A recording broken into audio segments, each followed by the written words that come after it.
ഈ 2021 തെരഞ്ഞെടുപ്പെന്ന് പറഞ്ഞാൽ കഴിഞ്ഞ 40 വർഷത്തെ കേരള രാഷ്ട്രീയത്തിലെ ഒരു രീതി കേരള ജനത മാറ്റിവെച്ച തിരഞ്ഞെടുപ്പാണ്. ഭരിക്കുന്ന പാർട്ടിയെ ഒരിക്കൽ കൂടി ജയിപ്പിക്കാൻ തീരുമാനിച്ചു. അന്ന് ചരിത്രം സാധാരണ രീതിയിൽ ആവർത്തിച്ചിരുന്നെങ്കിൽ എൻ്റെ മുമ്പിലിരിക്കുന്ന താങ്കൾ ഇന്ന് സർക്കാരിനെ ഡിഫെൻഡ് ചെയ്ത് സംസാരിക്കുന്ന മുഖ്യമന്ത്രിയാണ്. ആ പരാജയം പ്രതീക്ഷിച്ചിരുന്നാണോ? ആ പരാജയം ഞങ്ങൾക്ക് അപ്രതീക്ഷിതമായിരുന്നു. ഷോക്കിംഗ് അല്ലേ? ഷോക്കിംഗ് ആയിരുന്നു. കാരണം ഇതുപോലെ ജനവിരുദ്ധമായൊരു ഗവൺമെൻറ് ഉണ്ടായിട്ടില്ല. അങ്ങനല്ല ജനങ്ങൾ കരുതിയത്. ഇതുപോലെ അഴിമതി ചെയ്തൊരു ഗവൺമെൻറ് ഉണ്ടായില്ല. ആ അഴിമതികൾ ഓരോന്നും ഞാൻ അക്കമിട്ട് ജനമധ്യത്തിൽ അവതരിപ്പിക്കുകയും സർക്കാരിനെ കൊണ്ട് പിൻവലിപ്പിക്കുകയും ചെയ്ത ഗവൺമെൻറ്റാണ്. ആ ദിവസം ഒന്ന് ഓർക്കാവോ? കാരണം തെരഞ്ഞെടുപ്പ് വോട്ടെണ്ണൽ നടന്നുകൊണ്ടിരിക്കുമ്പോൾ തീർച്ചയായിട്ടും അത് വളരെ ഒരു വലിയ പ്രയാസം നൽകിയ ഒരു സമയമാണ്. എത്ര മണിയാകുമ്പോഴൊക്കെ മനസ്സിലായി കാണും ഇത് കയ്യിൽ നിന്ന്? എനിക്കൊരു 8:30 ആയപ്പോൾ തന്നെ മനസ്സിലായി. 8-9 മണിയായപ്പോൾ മനസ്സിലായി. ഒരു കൺട്രോൾഡ് ഇലക്ഷൻ അല്ലേ. കാരണം 5 പേര് കൂടുതൽ വെളിയിലിറങ്ങാൻ പാടില്ല, പൊതുയോഗങ്ങൾ പാടില്ല, വീട്ടിലുള്ള ആളുകൾക്ക് എല്ലാ സാധനങ്ങളും അവരെത്തിക്കുന്നു സർക്കാർ. ആ കൺട്രോൾഡ് ഇലക്ഷൻ്റെ സാഹചര്യത്തിൽ ഗവൺമെൻറ്റിന് വലിയ ആനുകൂല്യം ലഭിച്ചു.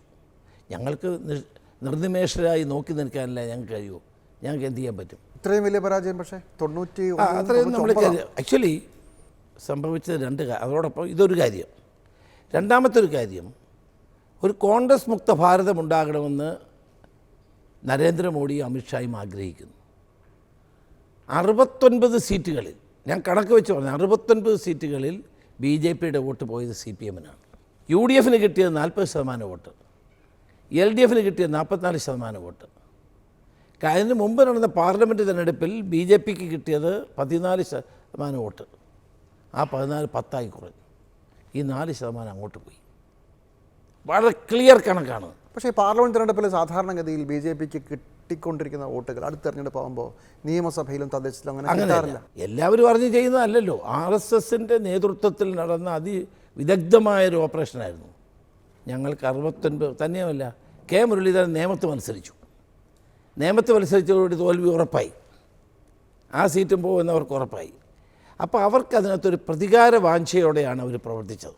ഞാൻ ചോദിക്കുന്നത്, മുഖ്യമന്ത്രി എന്നെങ്കിലും അമിത്ഷായുടെ പേര് പറഞ്ഞിട്ടുണ്ടോ സഭയിൽ?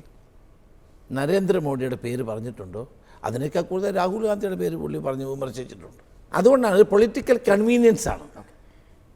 പക്ഷേ അത് ഇനിയും കേരളത്തിൽ നടക്കില്ല.